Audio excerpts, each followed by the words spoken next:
Hey, Alabama basketball fans, we are back again. This is episode 4 of the Blue Collar Podcast. I am your host, Michael Southern from Tide Hoops History. And as always, we are joined by Emilee Smarr of the Tuscaloosa News and Tidesports.com. Emilee, good evening. How are you doing? I'm doing great. Would have been doing a lot better with a Bama win, but we survive in advance. Everything's fine. It's just the NATO's non-conference gauntlet. Yeah. So as we were joking off air, I figured since we want to call this, or we are calling this the Blue Collar Podcast, why not go all in with the hard hat? I think we'll make it the running situation that I'll wear the hard hat after every loss because that just means they've got to get back to work. So hopefully I won't be wearing this very often, but we will see because got a lot of things ahead. So I'll tell you what, let's just dive on in. So big game this past Thursday night. Number 2 Purdue, number 1 Purdue, depending on which poll you want to go with. Let's go into the good and the bad. I'm going to go ahead and say for me, what I really appreciated seeing, and I gave the fans some heat about this on X, challenging the non-traditional basketball fans to show up. And while they got there a little bit late, they did show up. So I thought the environment was fantastic. That's the best environment that I can remember for a non-conference game in a long time. What were your thoughts about that? Yeah, it was loud. It was very loud. The fans definitely brought the boom. I don't think that there's any question about whether or not that one was a sellout. I could be wrong about that, but I don't think that there's any question. Yeah, the environment was great. It was really exactly what Nate asked for. And I think that had the fans not shown up in the way that they did, that the outcome wouldn't have been as tight as it was. Well, when we looked at the recap, everyone knows the obvious. You get out rebounded almost 2-1. You get killed on the offensive glass, and Purdue was able to dictate the tempo the way they wanted. Alabama had fewer possessions than they're used to. They shot the three pretty well, but what does Alabama need to do when it comes to offensive rebounding? I don't think anyone's going to say this is going to be a great rebounding team, but what can they do to stop the bleeding in some of these matchups with these large front courts? I think that what we saw with Purdue, they struggled to get shots in transition. And I think that that came from relenting after makes. So I think that the more that they push in transition, that'll kind of help that offensive rebounding problem. But at the same time, I also think that it just comes down to, even though we saw great physicality against St. John's, I think that they do just have to be more physical. Again, this is, I mean, other than Noah, this is a young front court, and especially without Collins on Yehiaka, you only have Aiden out there. He's a forward. He's trying to play center and step up. And I think that, even with Noah, even though he's older, this is his first time in the SEC. So he's green in those years. And I think that we really did see that against Purdue, these big Midwestern corn-fed boys.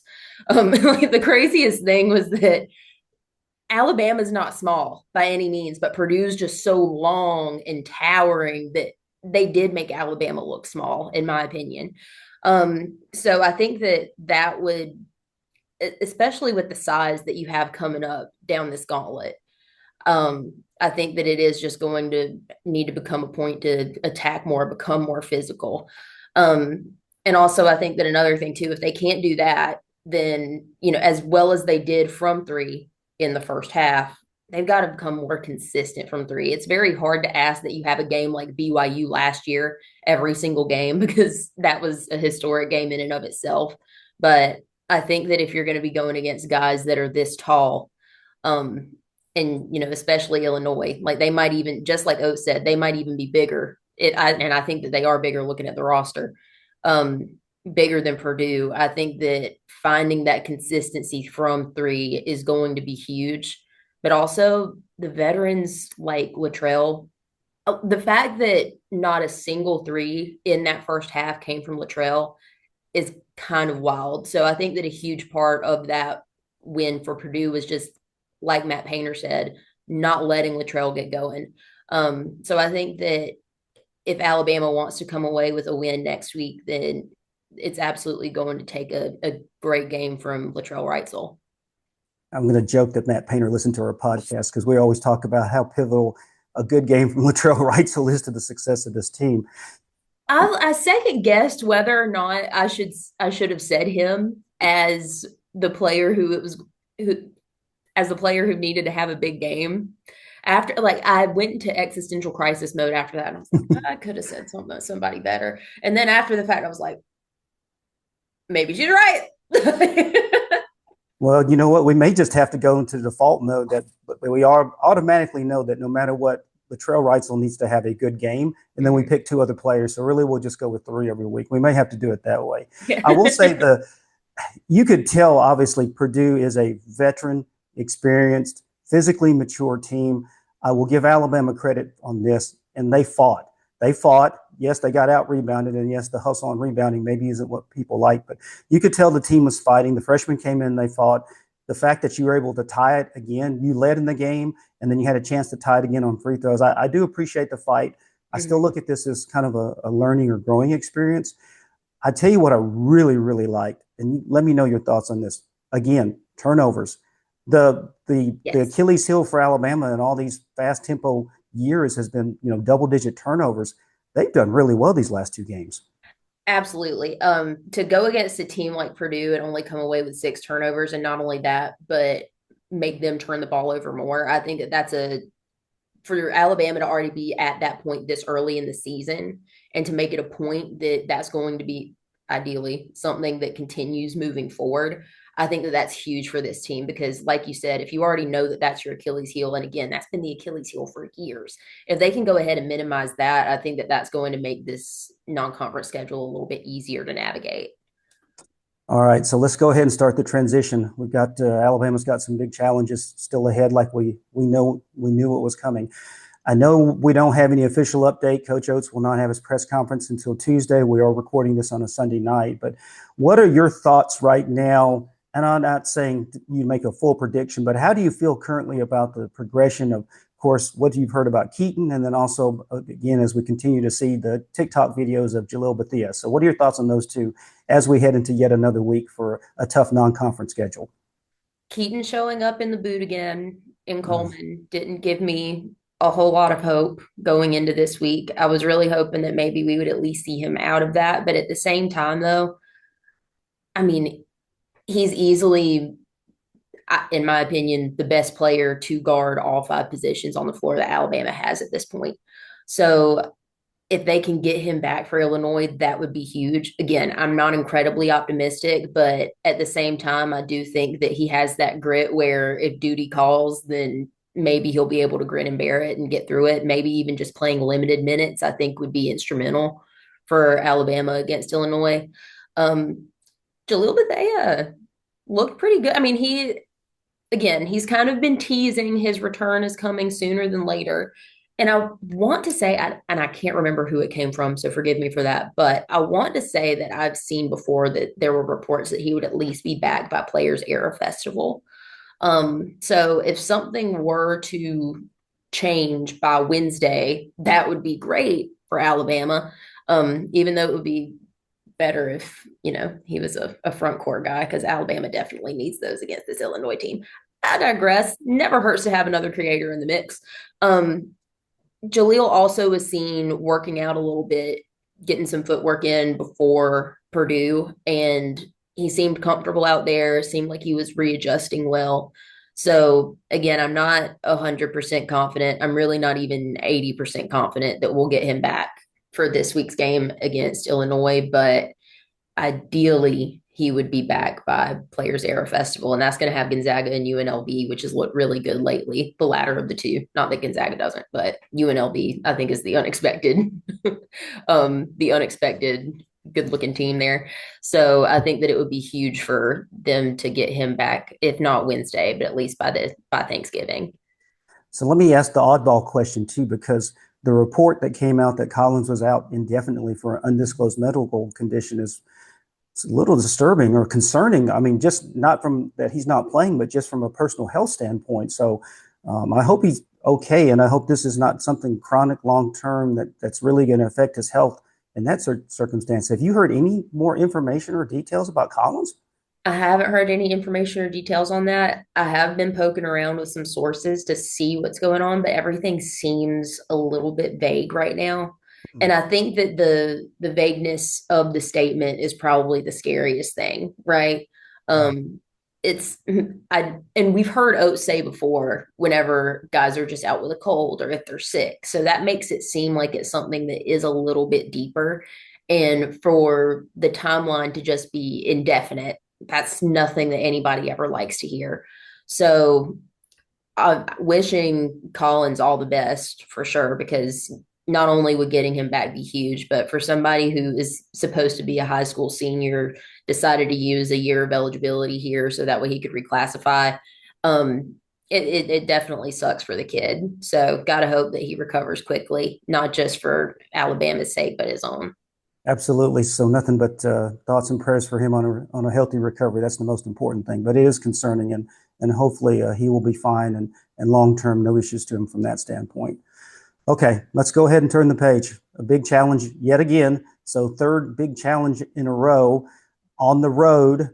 It's not technically a home game for Illinois, but it might as well be. You're playing in Chicago at the United Center. So I know Illinois currently undefeated 4-0. They're coming off a big win against Texas Tech. I would imagine they're going to be ranked higher this week. I think originally they were like number 14, so I expect them to go up because they just beat number 11. What are your thoughts? When you look at the current roster for Illinois and you prep for your pregame story, what's the things that strike you as the most concerning if you were Alabama going up to play these guys? The international players, the transfers that Illinois has brought in, that's definitely a point of concern, because that's going to bring a whole other level of physicality to the game, right? But also the fact that you have two guys who are over 7 feet and then three more who are nearing it. That's going to be a tall test, literally and metaphorically, for Alabama's front court. But not only that, but just guards to be able to get through, drive, and actually score around the rim. So I think that it's going to, if we thought that Purdue was a tall test, this one is going to be that much more intense. So my best advice would be buckle up. Oh, you're Because you're you're going back to the Avery Johnson days when you say buckle up, but okay, I was not aware of that, so that's forgive okay. me. I've only lived in the Nate Oates era. Um, so another thing too, just speaking about these bigger guys, David Mirkovic, he's been playing, and forgive me if I'm saying these names incorrectly. This is a learning process with all of these international players, and my accent already doesn't do me any favors when I'm just speaking plain American English. Um, David Mirkovic, 6'9", he's been a standout as a freshman center. And I know I've said this before, but freshman, a little bit harder to scout. Um, I think that it's really going to be a challenge that Aiden Sherrill is going to have to rise to, um, especially being a younger player himself. And Williamson, of course, has to step up as well, just because I think that everybody wants to see that, he was worth bringing in and taking up a spot on the roster. And of course, you've got Tomislav Ivic at 7'1", anchoring that front court. It's going to be major that Alabama contains these guys early, just so that way they don't get the chance to quite literally tower over them and just take control of the game, because we've seen what Alabama does against massive size in Purdue. And if it gets bigger, got to hope those threes are falling, because Well, you're praying that they're going right over the head. well, I know they've had some injury issues too, but if the twins are well, not twins, if the brothers, Big Z and his brother are healthy, you're right. They can throw out a front court that's basically 7'1", 7'2", and 6'9". Mm-hmm. And I agree with you. Anyone who's watched the collegiate game with teams that have a pretty good amount of international players, and I don't mean this as a slight on the international game, but let's just say they push the limits of what they can try to get away with from a Yeah. physicality standpoint. I mean, I remember seeing it all those years with Tennessee when they had, was it Euro Plavic, and then they also had Santiago Vescovi. They, I'm not saying they're dirty. I'm just saying they're very physical, and Right. they will do whatever the officials let you get away with. The fact that Illinois has a roster stocked with players like this, and you're going to be playing in their backyard, this is going to be one Alabama's going to have to just get mentally prepared for. They're going to have to be tough. This is one where if they're going to be a Nate Oates team, they're going to need to be Nate Oates. They just have to go in there fearless, and whatever happens, don't let it bother you. And I'd like to think that that's why, because like you said before, Oates likes to use the media as a vessel. I'm happy to be a vessel. I would think that that's the reason why he's emphasizing toughness so much, not just after Purdue. I'm sure he's going to continue to emphasize that on Tuesday. And another thing, too, to think about, this Illinois team has an incredibly deep bench. So the more guys that Alabama has at or near 100%, the better, which is why I think that if they can get Keaton back for this game, I think that that's going to be a huge X factor for whether or not they can come away with a victory. Um, and I know that you mentioned that Illinois is 4-0. They play Texas Tech. And a lot of their hype this season, I believe, is the fact that they do have a non-conference, a really tough non-conference slate of their own. But my thought process is that Alabama is really what starts the hardest part of that non-conference slate with them, with these opponents that are coming up, UConn, Tennessee. So I think that if anything, they're catching Alabama at a bad time to be coming off of such a close loss to Purdue. And I would like to think that that would potentially change an outcome for just like if Alabama plays mad, and obviously they stay careful so that way they limit those turnovers still. I think that I don't think that a win is out of the realm, but I do think that Illinois is going to. I think that they're kind of going to get a little surprise from Alabama. Well, Um, the trend last year was whenever Alabama had most of the time when they had a bad performance, they followed up with they were ready and dialed in and locked in. So I would hope that's the case, especially since you have a little extra time to prepare. So you played Thursday, you don't play again until Wednesday. You almost get a full week to prepare for these guys. Let me ask this: is it too obvious because we've already talked about it? But are the two most important players for Alabama to find a way to win going to be Aiden Sherrill and Latrell Wrightsell, or is there somebody else that you think really needs to step forward for this team to get the win up in Chicago? I will give you my third since we Okay, discussed who's the that. third? So because those two are definitely givens for me. I think that another big game for Taylor Bol Bowen is going to be major this week because chances are he's going to have to be stretched up to the five again. Um, if and again, like these guys are just so big, and Taylor, probably three Taylors could hide behind them. So, so I think that if Taylor has a really good game, steps up on offensive rebounding the same way that he did against St. John's, just because you answered the challenge one time does not mean that you don't have to continue to answer the challenge. So I think that a big game from Taylor is going to be huge, especially knowing the front court that Illinois is going to bring. I think the one thing that'll be a little different than Purdue, this team likes to run a little bit more than Purdue does. So I think they're averaging like 97 points a game, which is unreal. But they're going to be okay with running it a little bit faster, which is what Alabama wants. They want more possessions because they want volume shots. So I think that helps a little bit from that standpoint. Agreed. What about, I'm going to ask you, LeBaron Philon, what does LeBaron Philon need to do?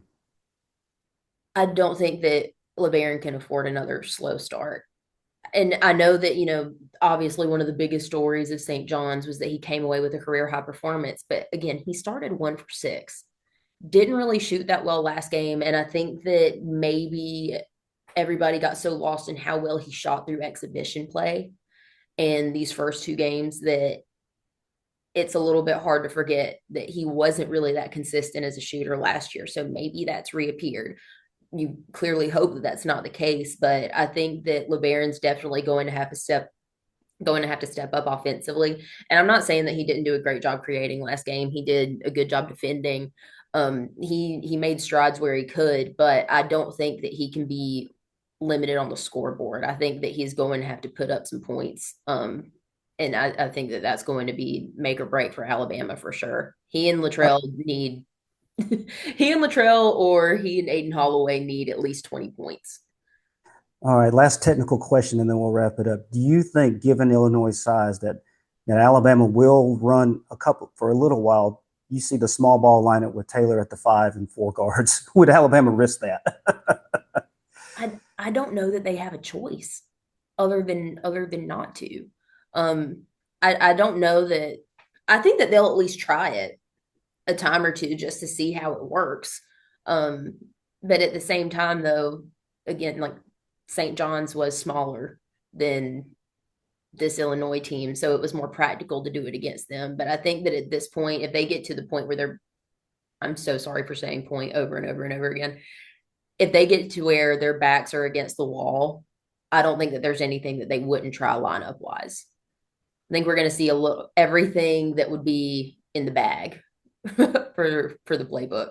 Well, if you don't see it by Illinois, I promise you, you're going to see in Vegas too, because you've got Gonzaga coming and UNLV, and they're going to be just as challenging. All Yes. right, predictions. Give me your thoughts. Can Alabama go up there and get it done?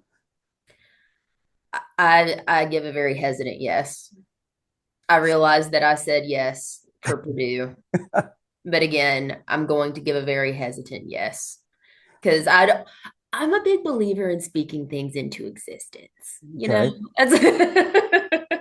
so and just for the sake that I'm going to be covering a game at 9 o'clock at night and writing into the wee hours of the morning, it'll be a lot easier to work if they win. So I'm gonna wish that. Well, I'm always going to wish that, but I'm looking at this from the other side in the sense that again, this is another team that we talked about. Alabama just doesn't match up physically well against, and you're playing in their backyard, and you're still not full strength. I would feel better if this team had come in 100% and we saw Keaton Bristow and Jaleel Bethea. So I'm Totally probably agree. going to go the other side and say Alabama loses in a close one. I think Alabama's going to fight to the very end, but I think it's going to be a tough loss. I think they'll learn from it, and then maybe you'll get a little bit healthier when you get to Vegas, and we'll see what happens out there. So you never You know. just want to wear your hat again. No, hey, if I never wear this the rest of the season, I'll be very happy because that'll be great. All right, as always, Emilee, good stuff. I appreciate you joining us. Again, tell everyone how they can follow your good work. Yeah, you can follow me on X, formerly Twitter, at Emilee_Smarr, just as it's typed right here. You can also find me on Instagram at Emilee Smarr Reporter. Um, I'm not venturing out to TikTok. That's just not happening. So I hate to break it to anybody. But yeah, you can find me on those spaces. Of course, you can always find me at TuscaloosaNews.com. Just go into the staff directory, click on my name, all the work's there. Um, Feel free to reach out to me by email. Make sure to again follow me on Twitter so that way you can see the travels of me in Chicago, because quite frankly, Emilee versus Chicago has never gone well, so I'm hoping that I will be able to survive this trip. I'm flying in on Wednesday, going to the game that night, so we'll have to check into the hotel at some point there. Going to the game that night, flying back the next day. So everything has to go in order for me to make it a tip. But if not, I'll be watching from TV, or well, from Well, my hotel room that couch. won't be the case. Safe travels up there to Hopefully cover not. the game. Yes, safe Yeah. safe travels Thank on that one. you. All right. Thank you. Thank you. As always, she can't say it, but I can. Roll Tide, and we will be back hopefully before the team heads out to Vegas for the big event out in Vegas. All right, Emilee, thanks so much. Thank you.